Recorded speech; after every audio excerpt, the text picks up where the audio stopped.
विधान परिषदेच्या उमेदवारीसाठी पंकजा मुंडेंनी अर्ज भरला। यावेळी फडणवीस, धनंजय मुंडे, आशिष शेलार, चंद्रकांत पाटील, गिरीश महाजन उपस्थित होते। पंकजा मुंडेंचा लोकसभेत पराभव झाल्यानंतर त्यांना विधान परिषदेत उमेदवारी देण्यात आली आहे। आज त्यांनी अर्ज भरलाय। तर पंकजा मुंडे यांचा राजकीय वनवास संपलेला आहे। लोकसभेत पराभूत झालेल्या असल्या तरी त्यांना आगामी विधानसभा निवडणुकीच्या दृष्टीने भाजपने विधान परिषदेवर संधी दिलेली आहे। आज त्यांनी उमेदवारी अर्ज दाखल केलाय आणि या वेळेला फडणवीस, धनंजय मुंडे, आशिष शेलार हे नेते उपस्थित होते।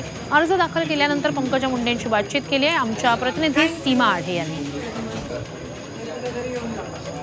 अखेर पंकजा मुंडे यांनी विधान परिषदेच्या आमदारकीचा अर्ज आज दाखल केलेला आहे। स्वतः आपल्या सोबत बोलण्यासाठी उपस्थित आहेत। ताई, पक्षाने तुम्हाला संसदेत पाठवण्याची तुम्हाला संधी दिली होती, मात्र कार्यकर्त्यांची कुठेतरी अशी इच्छा होती की तुम्ही महाराष्ट्रामध्ये राहिलं पाहिजे। कार्यकर्त्यांची इच्छा पूर्ण झाली असं म्हणू शकत नाही। कार्यकर्ते हे लोक सारखे सांगायचे तुम्ही दिल्लीला नाहीच गेलं पाहिजे, तुम्ही ते खरंच दिल्लीला नाही गेलं म्हणजे मग थोडक्यात माझा पराभव झाला घासून।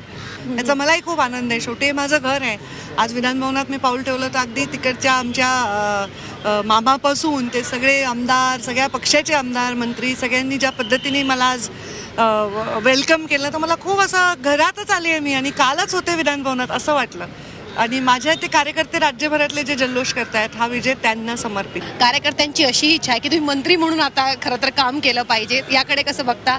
पुढे दोन गोष्टी असतात राजकारणामध्ये, एक कार्यकर्त्यांच्या इच्छा सांभाळणं आणि दुसरं संघटनेची शिस्त सांभाळणं। मला हे बॅलन्स नेहमी करावा लागलाय। नॅचरली कधी कधी आपल्या गोष्टींच्या विषय वेगळ्या पद्धतीने मीडियामध्ये वगैरे जाऊ शकतात, पण मला असं वाटतं की हा टोटली संघटनेचा विषय।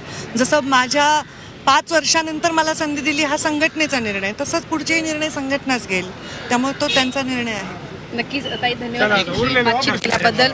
तर हा संपूर्ण निर्णय संघटनेचा आहे अशी प्रतिक्रिया पंकजा मुंडे यांनी दिलेली आहे उमेदवारी अर्ज दाखल केल्यानंतर। व्हिडिओ जर्नलिस्ट धीरजसह सीमा आढे, झी 24 तास, मुंबई।